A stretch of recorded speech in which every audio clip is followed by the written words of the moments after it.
सुंदर गांव गंगा नदी की एक धारा के किनारे बसा गांव था। जैसा नाम था वैसा ही गांव था। दिखने में बहुत सुंदर, तरह तरह के फूल, पेड़ पौधे और लहलहाती फसलें सुंदर गांव को बहुत सुंदर बनाती थी। बस एक ही समस्या थी, जब कभी नदी में बाढ़ आ जाती तो लोगों को परेशानी होती, फसलें बर्बाद हो जाती, घरों को भी नुकसान पहुंचता और लोगों की चीख पुकार मच जाती। बचाओ, बचाओ, हे भोलेनाथ, हमें बचाओ, हमें बचा लो भोलेनाथ। मुझे बचा लो भोले शंकर, आकर आपके मंदिर में प्रसाद चढ़ाऊंगा। मुझे बचा लो भोले शंकर, बचा लो। और जब बाढ़ का पानी उतर जाता, गांव के लोग फिर से अपने जीवन को संभालने में लग जाते। इसी गांव में एक लड़की सुमति अपनी मां संसारी देवी के साथ रहती थी। कुछ साल पहले सुमति के पिता का निधन हो गया था और घर को संभालने की जिम्मेदारी सुमति पर आ गई थी, क्योंकि सुमति की माता उसके पिता के निधन के बाद बीमार रहने लगी थी। बेटी सुमति, तुझे काम करते हुए देखकर मुझे बहुत दुख होता है। काश मैं कुछ कर पाती तो सारा बोझ तेरे ऊपर ना पड़ता। इसमें बोझ कैसा माँ? किसी गैर के लिए तो मैं मेहनत नहीं करती, तुम्हारे लिए मेहनत करके तो मुझे सुख मिलता है। फिर भी तू कब तक ऐसा करती रहेगी? काश मैं जल्दी से ठीक हो जाऊं। हो जाओगी माँ, भोलेनाथ ने चाहा तो तुम जल्दी ठीक हो जाओगी। सुमति की बातें सुनकर संसारी देवी का दिल खुश हो गया और उसने प्यार में भरकर सुमति को गले लगा लिया। सुंदर गांव में ही एक जालिम साहूकार भी रहा करता था। नाम था मुसद्दीलाल। हमेशा अपनी तिजोरी के पास बैठा नोट गिनता रहता था। बार बार नोट गिनता और खुश होकर तिजोरी में रख देता। जब कोई मजबूर इंसान उससे कर्जा लेने आता तो उसकी आंखें चमक उठती। एक साथ कई कागजों पर अंगूठा लगवाता और कर्ज लेने वाले से कहता, अब देखो भैया, तुम्हारा खेत और घर मेरे पास गिरवी है, पर ये रहेंगे तुम्हारे ही। हाँ, अगर तुमने मेरा कर्जा नहीं चुकाया तो फिर ये मेरे हो जाएंगे। देखो भैया, मैं बुरा आदमी तो हूं नहीं, पर ये तो धंधे का उसूल है। तुम तो समझदार हो, सब समझते हो, है कि नहीं? बेचारा मजबूर इंसान कर्जा लेकर चला जाता, पर ऊंचे ब्याज के कारण कोई विरला ही कर्ज चुका पाता था।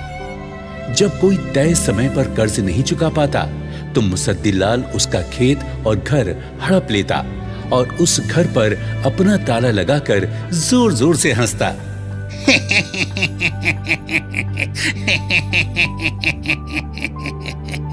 अब तो ये घर मेरा हो गया। सुमति भी जब कभी घर में अकेली बैठी होती तो कर्ज के बारे में सोचकर परेशान होती। उसे डर था कि कहीं मुसद्दीलाल उसके भी खेत और घर को न हड़प ले। उधर मुसद्दीलाल की आंखों में हमेशा सुमति के खेत और घर ही घूमते रहते। वो तो उस दिन का सपना देख रहा था जब वो सुमति के खेत हड़प लेगा और उसके घर पर अपना ताला लगाकर जोर जोर से हंसेगा। खेतों में मजदूरी करके लौट रही सुमति यही सोच रही थी कि पिता का लिया हुआ कर्ज वो कैसे चुकाएगी। पर जैसे ही वो घर के करीब पहुंची, वहां का दृश्य देखकर दहल गई। मुसद्दीलाल के आदमी घर का सारा सामान बाहर फेंक रहे थे और उसकी बीमार मां को भी बाहर बैठा दिया था, जो घर के बाहर बैठी रो रही थी। सुमति मुसद्दीलाल के पास गई और बोली, साहूकार जी, ये क्या कह रहे हैं? और आपने मेरी बीमार माँ को बाहर क्यों निकाल दिया? वाह वाह वाह वाह वाह वाह वाह वाह, तुम तो ऐसे कह रही हो जैसे तुम्हें कुछ पता ही नहीं है। अरे तेरे बाप ने मुझसे जो कर्जा लिया था ना, आज तक चुकता नहीं हुआ। अब तू ही बता मैं क्या करूं, हैं? देख, मैं बुरा आदमी तो नहीं हूं, मजबूर आदमी हूं। मजबूरी में तेरे खेत और घर पर कब्जा करना पड़ रहा है मुझे। पर साहूकार जी, मैंने तुम्हें कहा था कि मैं कर्जा उतार दूंगी। कर्जा उतार दूंगी? अरे तू कहाँ से उतारेगी कर्जा, है? तेरे खेत में तो खेती होती नहीं, तू खुद दूसरों के खेतों में मजदूरी करती है? अच्छा, बस 1 हफ्ते का समय और दे दीजिए, उसके बाद जो जी में आए करना। है? अच्छा, 1 हफ्ते का समय दिए देता हूँ, पर 1 हफ्ते के बाद मतलब 1 हफ्ता 1 हफ्ता। अरे चलो भाई चलो, 1 हफ्ते के बाद आएंगे, चलो चलो। सुमति अपनी माँ को लेकर घर के अंदर चली गई। अपनी माँ को शांत किया और सोचने लगी कि वो कर्ज कैसे उतारेगी। तभी उसे अपने पिता दयानंद की बात याद आई। बेटी, नदी के पार उस तट पर भगवान शंकर का प्राचीन मंदिर है। बहुत चमत्कारी है। जो भी वहां जाता है उसकी मुराद पूरी हो जाती है। और उस मंदिर का प्रसाद इतना चमत्कारी है कि जो वहां जाता है उसकी मुराद पूरी हो जाती है। और उस मंदिर का प्रसाद इतना चमत्कारी है कि जो भी उसे ग्रहण करता है उसकी सारी पीड़ा, सारे कष्ट दूर हो जाते हैं। पर बीच में पड़ने वाली नदी का बहाव बहुत तेज है बेटी, इसीलिए लोग उधर जाने से डरते हैं। मैं उस पार जरूर जाऊंगी। भगवान शंकर के मंदिर में प्रार्थना करूंगी और उनका प्रसाद लाकर माँ को दूंगी। इससे मेरी माँ की तकलीफ दूर हो जाएगी। सुमति ने मन बना लिया था और अपनी माँ को भी इस बारे में बता दिया। माँ को समझ नहीं आया कि वो क्या कहे। उसने गांव के बुजुर्ग रामू काका से ये बात बताई। सुनकर रामू काका भी चिंता में पड़ गए। जब रामू काका ने सुमति को आते देखा तो उसके पास आकर वो उसे समझाने लगे। देखो सुमति बेटी, उस पार जाना आसान नहीं है। कई लोगों ने कोशिश की, पर नदी इतना विकराल रूप ले लेती है कि सब डर कर बीच में से ही लौट आते हैं। मुझे कुछ नहीं होगा काका, आप मुझे आशीर्वाद दें। मैं जब भगवान शंकर का प्रसाद लेकर आऊंगी तो सभी गांव वालों का भी भला होगा। ठीक है सुमति बेटी, मेरा आशीर्वाद तेरे साथ है। भगवान शंकर तेरी रक्षा करें। कल सोमवार है, भगवान शंकर का दिन। मैं कल ही उस पार जाऊंगी।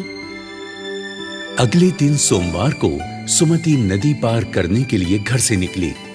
तभी पड़ोस की नीरा चाची वहां आ गईं और बोली, अरे बेटी सुमति, मेरे पति पिछले काफी समय से बीमार चल रहे हैं। अगर तू उनके लिए भी चमत्कारी प्रसाद ले आएगी तो तेरा बड़ा एहसान होगा। इसमें एहसान कैसा चाची? ये तो पड़ोसी होने के नाते मेरा फर्ज है। सुमति नदी किनारे पहुंची। रामू काका भी उसके साथ उसे वहां तक छोड़ने आए थे।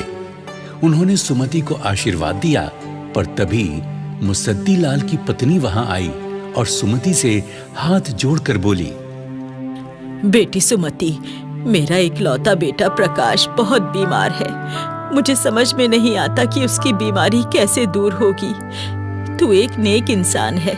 अगर तू मेरे बेटे के लिए भी प्रसाद ले आएगी तो बड़ी मेहरबानी होगी। जरूर चाची, मैं आपके लिए भी प्रसाद ले आऊंगी।